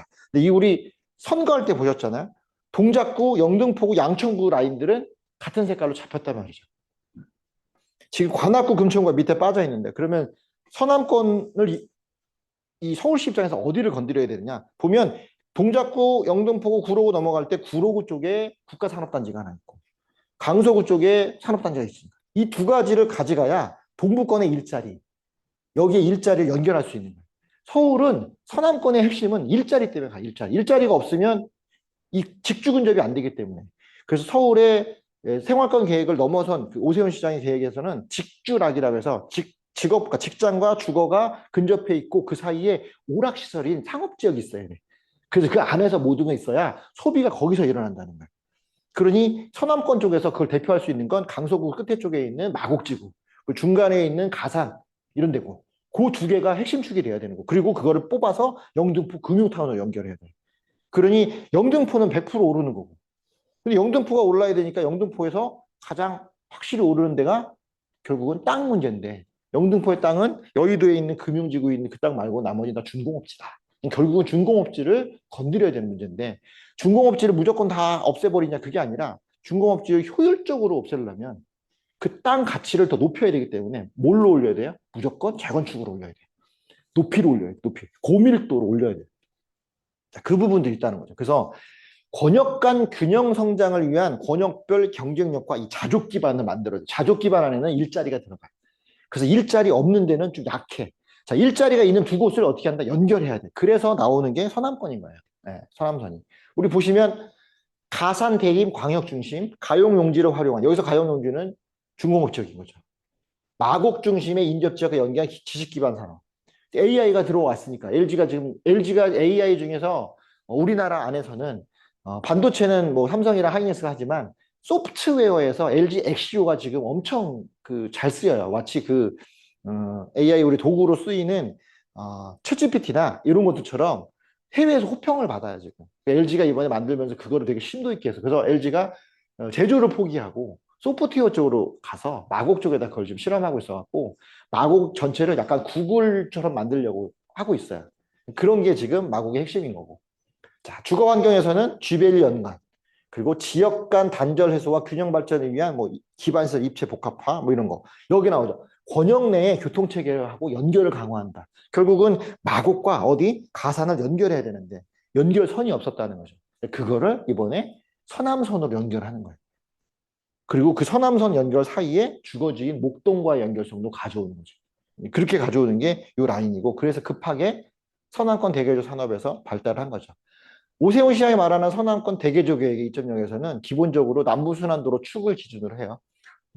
마곡과 가산을 연결하는 것들, 그리고 여의도와의 빠른, 영등포나 여의도와의 빠른 접근성 때문에 지하도로, 그다음에 그 위에 있는 재물포기를 지하화시키는 것들, 강 쪽으로 나가는 서부간선도를 지하화시키는 것들, 빠른 흐름으로 가져오는 거예요. 거기다가 준공업 지역을 최첨단 양질 산업으로 공존하는 공간으로 재정비한다. 그래서 나오는 게 저이용 부지 고도화, 그리고 마곡 온수산업단지, 지벨리 뭐 이런 것도 바꾸고, 가장 쉬운 게 용도를 변경 안 해도 되거든. 그 자체만으로도 해도 돼. 주거지였으면 상업지로 바꾸든가 뭐 이렇게 해야 되는데, 이미 준공업지이기 때문에 용도 자체에서 용적률만 올리면 되지 땅을 바꿀 필요가 없는 거죠. 그러니까 훨씬 더 편하게 쓸 수 있는 부분인 거예요. 특히나 이제 새로 추가된 게 이 피지컬 인공지능 산업 거점을 만든다.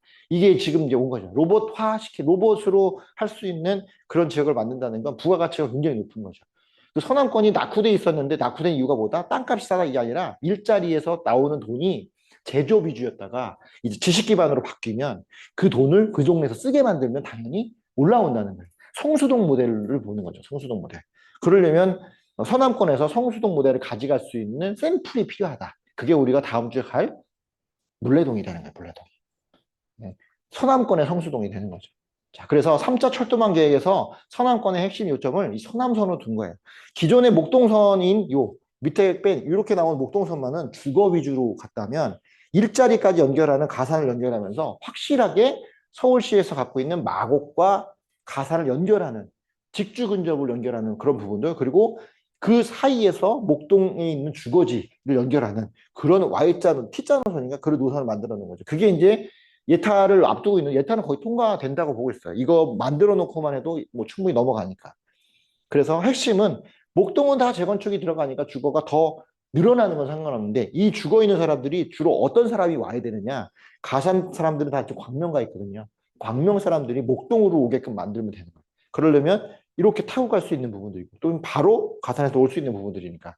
자, 가산에서 이쪽으로 바로 올 수 있는 방법. 그게 바로 이제 신안산선 쪽이 되겠죠. 시흥 쪽에서 뽑아 나오는 것들. 그리고 그게 가산에서 옆에 있는 시흥과 연결되니까 그 두 개만 연결하면 이쪽으로 가는 노선과 목동으로는 바로 노선이 바뀌기 때문에 그 두 노선이 목동이 커지는 데 일조를 하는 거예요. 그 두 노선은 이제 확실해지는 거죠. 다만 신안산선은 국책 기간 철도라서 서울시 문제가 아니라 코레일에서 중요시해서 해야 되는 거고, 얘는 서울시 재정사업으로 가기 때문에 시에서 직접 하는 거라 약간의 방향성이 달라요. 하지만 둘 다 어떤 거다? 서남권을 정확하게 발전시키는 두 큰 철도가 되는 거죠.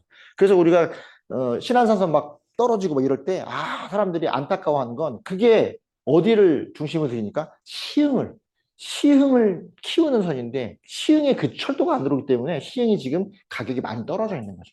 그게 들어오면 시흥시도 크고 구로구 시흥동도 커요. 그래서 우리가 이따가 시흥동과 시흥시를 한번 비교를 해볼 겁니다. 자, 서남선 예상 노선과 예정역을 체크해 보니까 마곡나루까지, 마곡나루 다 모이죠. 그러니까 그 마곡나루에 뭐가 있어요? 코엑스가 있는 거죠. 마곡 코엑스, 원그로브. 마곡역에는 뭐가 있어요? 홈쇼핑이나 이런 기업들이 다, 온라인 기업들이 여기 마곡역 근처에 다 모여 있어요. 자, 수명산, 여기가 특이해요. 수명산에는 수명산파크 밑에 바로 뒤에 뭐가 있냐면 강서 농수산물센터가 있어요. 강서 농수산물센터는 우리나라에서 용산, 그러니까 노량진에 있는 수산시장, 노량진 수산시장, 그리고 어디죠? 월드컵 공원에 있는 농수산물 시장 있어요. 월드컵 공원 옆에 있는 거. 그리고 난 다음에 여기가 제일 큰데, 거기를 어떻게 할 거냐? 막 이렇게, 왜 거기에 비린내가 너무 난다고 막 주변에 하도 많이, 그래서 수명산 아파트가 가격이 안 좋았는데 마곡이 커지면서 마곡의 끝자락이라고 해서 지금 가격이 많이 올랐어요. 이제 거기에 수명산 앞에 여기 생기면 여기는 치명적인 거지. 거의 마곡으로 진출하려면 버스 기다리는 게 많았는데, 이제 전철로 한 번에 연결된다면 생활권이 같아지는 거예요. 그러면 마곡이 지금 20억이 넘어가고 있는데 수명사는 이제 막 12, 3억 정도 되거든요. 갭 차이를 메꿀 수 있는 게 되죠. 그런 부분들. 자, 그리고 난 다음에 떨어지면 신월 나오는데 신월 사거리. 특히나 이 신월 나오는 이 신월 사거리역 나오는 이 사이는 화곡역과 연결되는 게 그 대장 홍대선 연결되니까 그 부분이 하나 나와요. 거기가 여기죠. 서남선나 신월역. 신월역이 나오고 신월역 밑에 대장 홍대선이 이렇게 더블 역세권을 가고 여기서부터 나가는 이 화곡역 요 라인이 이제 점점 커지는 거고 화곡역이 바뀌면서 요 일대가 이제 새롭게 바뀌는 거고 주로 주목해야 될 때는 이 노선 중에서는 더블 역세권이 되는 이 화곡역 앞뒤로 이쪽에서는 공공복합이 나올 거고 여기는 민간 재개발이 나와요. 둘 다 확정돼 있었어. 여기는 LH가 추진하고 위쪽에서는 강서구청인 진교훈 그 구청장이 직접 여기서 2,000세대가 나오는 거. 이 두 가지가 아래 위로 돼 있어. 제일 크게 움직일 것들. 그리고 나서 신월사거리 서울 호성공항에 내려가요. 그리고 오솔길공원 나오다가 서부 트로터미널에서 갈라지는 거. 그래서 이거를 환승을 바로 내려서 타냐. 뭐 이렇게 타냐. 이 얘기를 좀 많이 하고 있는데 지금 바로 내리자마자 바로 탈 수 있게끔 만들자 이런 것도 가고 있는데 그 내려오는 사이에 이 개봉일동이 중요해요. 개봉일동은 이렇게 돼 있어요.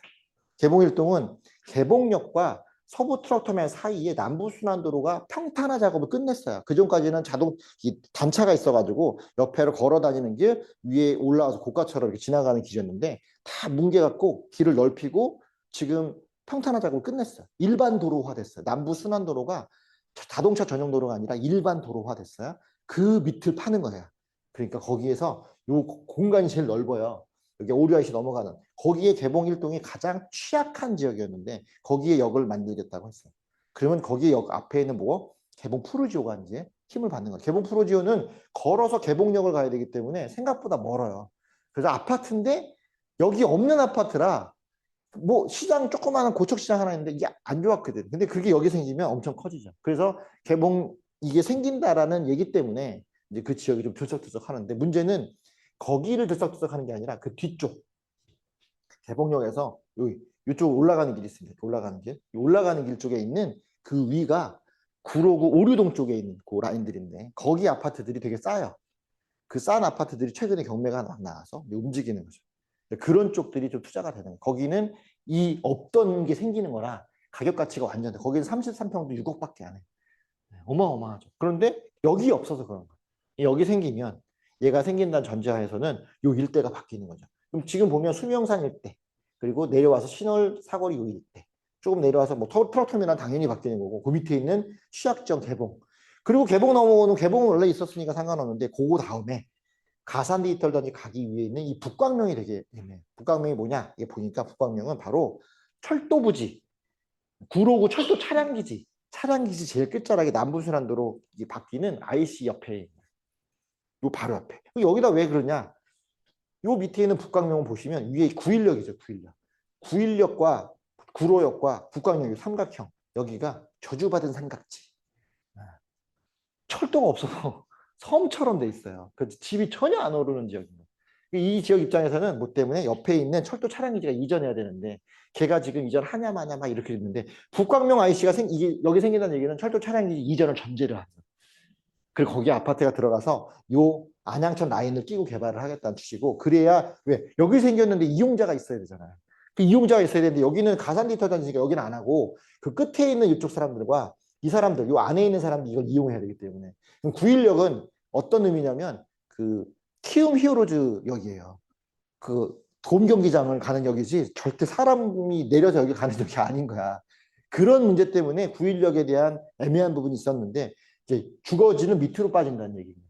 그 밑으로 빠지는 이 역이 생기는 바로 초입 앞에 북광역 초입 앞에 뭐가 있냐? 9.1 우성 아파트입니다.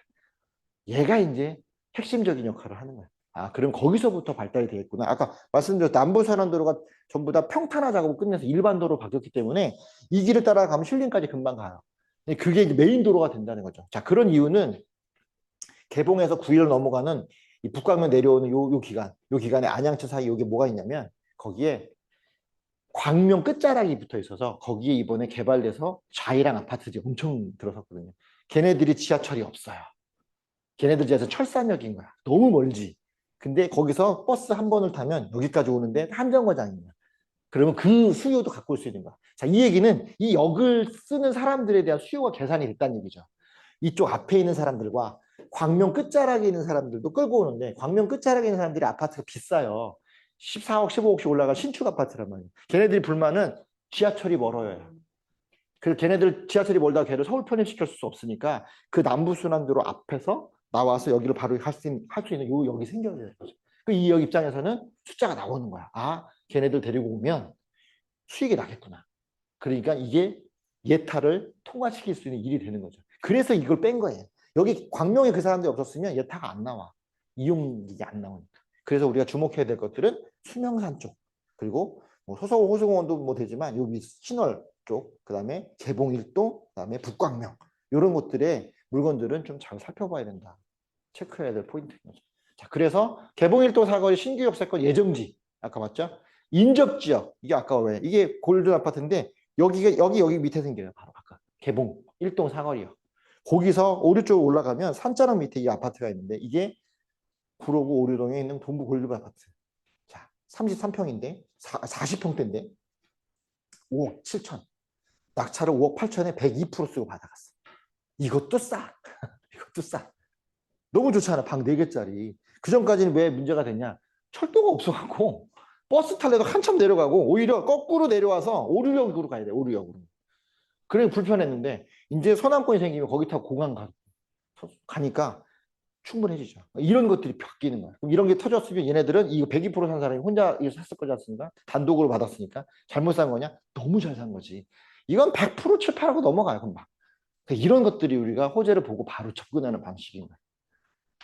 자, 그러면 북광명 쪽은 어떠냐? 요거는 이제 추천 물건이에요. 추천 물건. 지금 한번 낙찰됐는데 미납됐어요. 그리고 8월 11일을 다시 해. 뭐 권리관계 문제가 있냐? 없어. 왜 미납이 됐느냐? 5월 달에 낙찰을 받았는데 6억 6,600을 받았어요. 6억 6억, 66억인 거죠. 잘못 쓴 거죠. 공 하나 더 쓴 거야. 공을 하나 더 쓴 거잖아. 6억 6천을 쓰겠다는 걸 66억을 써왔고, 그 당연히 보증금 날렸죠. 이때 보증금 6천만 원이가 날렸죠. 그러니까 이게 뭐야? 이런 짓 하지 마라. 혼난다. 앞으로 들어오려면 보증금 2배네. 그래서 2배 올려놨어요. 그러면 이때 들어올 사람들은 보증금이 6천이 아니라 2억 2천 넣어야 되니까 많이 안 들어오겠죠. 그 사람들이 많이 안 들어오는데 물건도 아까 뭐야? 아까 우성 아파트가 그 뒤쪽에 빠져 있으니까 그 썩 좋아 보이지 않는데, 자, 요거를 보고 나니까 다르잖아. 그죠? 요걸 보고 나니까 북광명 보고 나니까 잘하면 괜찮겠네? 1억 2천 현금 들고 있는 사람이 누가 있겠어? 보증금 넣어야 되는데. 그러면 이 정도 쓸까? 됐어요. 6,600억만 안 쓰면 되는 거죠. 6,600만 안 쓰면 되고 이것만 쓰면 받을 수 있는 거잖아요. 자, 이걸 받아놓으면 이거 뭐예요? 33평이잖아요. 지금 33평 전세가 얼만데. 그죠? 그리고 여기는 또 남부순환도가 평탄화 작업해서 신림까지 도 차가 많이 다니기 때문에 괜찮아요. 그리고 이쪽 입구에서는 남부순환도에 바로 들어갈 수 있는 출입구까지 다 있어. 그러니까 그 안쪽은 안 좋아도 얘는 괜찮아. 우성. 그런데 얘가 홀로 괜찮다가 역생기는 호재가 생기니 앞으로 좋아질 역이고 재건축을 해도 그 라인을 잡아갈 거니까 이런 것들은 공격적인 입찰이 좋아. 괜찮죠. 그래서 이런 걸 보고는 빨리 접근해야 되는 거예요. 호재를 보고 판단하는 방식은 그때 있는 경매 물건들이 어떻게 움직이는지도 같이 보는 게 좋죠. 아까 우리 그 광주 같은 데는 그냥 가서 전세 끼고 사도 되는데 여긴 그렇게까지는 아닌 거야. 그거는 너무 가격이 사이즈가 크니까. 하지만 접근할 수 있게끔 어느 정도 진입 장벽이 생겼어요. 그리고 여기를 제대로 쓰고 들어갈 만큼 호재가 터진 건 봤어요. 그러면 지금 8월 11일 날은 한번 태핑을 해볼 만하죠. 내 집 마련할 사람은 더 좋고 그렇지 않은 사람들도 33평 놓고 전세 놔도 사실 많이 안 들어가죠. 자, 이거는 서울 지역에 있고 토지거래 허가구에 묶여 있지만 경매기 때문에 잔금 조사 안 하고 토지거래 허가 안 받으니까 그냥 낙찰 받고 전세 놓으면 돼요. 근데 요즘에 대출이 안 나오잖아요. 근데 어제 풀렸죠. 엊그저께 해서 잔금 대출 풀어준다고 나왔죠. 이게 잔금 대출인 거예요. 네. 경락 대출은 기본이 잔금 대출이에요. 입주 대출 그 잔금 대출만 잔금 대출이 아니라 경락 대출은 잔금 치러야 되는 잔금 대출인 거예요. 그러니까 대출 나와요. 안 해도 돼요. 경매니까. 실입주 의무도 없고. 그러니까 잔금 대출. 얼마나 나와요? 뭐가 대출이요? 응. 80%? 80% 나오죠. 네. 경매이기 때문에. 지금 여기서 얼마를 낙찰받냐 봐야 돼. 이거보다 낮으니까. 그죠? 이거보다 높게 가면 70% 정도 봐야 되는 거고. 무주택자면. 유주택자면은 자기가 돈 조달해야 되니까 좀 문제가 있어도 무주택자는 더 나오고, 아니 유주택자라도 어느 정도 60% 받거나 전세 놓아버리면 되니까 전세 가격이 충분히 나오는 거죠. 이런 것들이 쓸만. 다만 어떤 거 1억 2천을 현금으로 마련하는 게 어렵죠. 10% 보증금과 20% 보증금은 너무 큰 차이고, 특히 이런 문제에서는 애매하죠. 그리고 파산관제인 물건이니까 명도하기도 편해. 이미 집이 다 망가진 거라 그냥 받으면 되니까. 그래서 딱 그냥 볼 땐 모르지만 앞에 있는 호재를 놓고 보면 아, 이게 지금 접근해서 가져오기에 딱 좋은 그런 시점에 와 있다. 그렇게 보시면 되죠. 그래서 서울시는 서남권 준공업지역 개발 청사진을 넣었는데 용적률 250% 불과했던 곳을 더 올려주겠다는 취지인 거죠. 결국은 땅이 없기 때문에 높이 올려야 되고 용도 변경보다 좀 쉬운 쪽을 택하기 때문에 이게 더 낫다고 보는데, 이거는 서울시뿐만 아니라 국토부도 똑같아요. 국토부도 이렇게 하고 싶어 해요. 그래서 서울시는 자기들이 하고 싶어 하는 거죠. 자기 땅이니까. 자기네 범위 안에 있으니까. 그런데 오세훈시장에서는 가장 큰 게 있죠. 명태균 씨 리스크가, 우리 그 처음에 할 때 했잖아요. 명태균 씨 리스크가 있어서 이게 어떻게 될지 알 수가 없다. 만약에 이게 문제가 생기면 잘못될 수도 있다 했는데 발표가 났죠. 그래서 애초에 명태균 씨가 잔칫날에 재 뿌린 건 아니지만 본인도 알다시피 1심 유죄가 나온다. 경거망동하지 마라. 유죄가 나왔어요. 근데 문제는 유죄가 나왔는데 금액을 봐야 돼. 금액. 벌금 1,000만 원이에요. 근데 공직자 그 선거법에 의해서 100만 원 이상 확정되면 시장직이 박탈돼요. 그럼 1,000만 원과 100만 원이 뭐 별 차이 없을 것 같죠? 안 그래요. 이재명 대통령이 대법원 가서 받을 때가 300만 원이에요. 300만 원. 300만 원이 무죄가 돼서 나온 거야. 1,000만 원이면 장량 감경을 해도 얼마나 할 수 있을 것 같아요? 이거는 그냥 무죄가 나와야 돼. 그 지금 이 판결문을 본 보수 쪽 입장에서도 판결문을 쓴 이 판사가 되게 똑똑한 판사라고 하더라고요. 천재 소리 듣는 판사인데 그 판사가 판결문을 써는 거 봤더니 못 빠져나가게 해놨다. 그래서 제가 보기엔 이것도 그 특검이 내는 거라 1심이 6개월 걸린 거고 2심은 3개월, 3심 3개월이니까 합쳐봐 6개월인 거예요. 근데 그거를 안 했다가 이재명 대통령 그 저 할 때 대법원에서 바로 빨리 한다고 했다가 문제가 생겼잖아요. 늦어져도 될 수 있었는데 특검이니까 3개월 만에 한다고 해서 대법원장이 막 서둘러서 하라 했다가 터진 사례가 있어서 안 할 수가 없어. 무조건 3개월 내에 해야 돼요. 그럼 항소심 3개월, 대법원 3개월이면 6개월이면 지금부터 하면 내년 4월. 내년 4월이면 지금 이 상황이면 시장직은 박탈된다고 봐야 돼. 그러니 이런 상황에서 서남권 개발이 돼요? 이게 리스크예요, 리스크. 이 1,000만 원이 되게 큰 거예요, 생각보다. 벌금 300만 원, 그럼 300만 원을 그냥 없애는 건 할 수 있는데 1,000만 원을 그냥 없애기는 어려워. 우리가 보기에 1,000만 원은 갭 투자하기 딱 좋은 금액이지만 시장직이 날아가는 거죠. 그럼 이제 이게 되게 당황스러운 거죠. 그럼 자기가 앞에 얘기해놨던 거, 그런 거 어떻게 하겠어요? 그러니 아까 우리가 서남권 개발 둘 중에 광주가 훨씬 더 명확해. 여기가 더 애매해요. 그렇게 이 애매한 걸 접근하려면 더 확실한 걸 가져가야 돼. 그래서 어려운 거죠. 자, 그래서 돈 되는 서남권 지역 포인트는 한 5분 정도 쉬었다가 하도록 하겠습니다.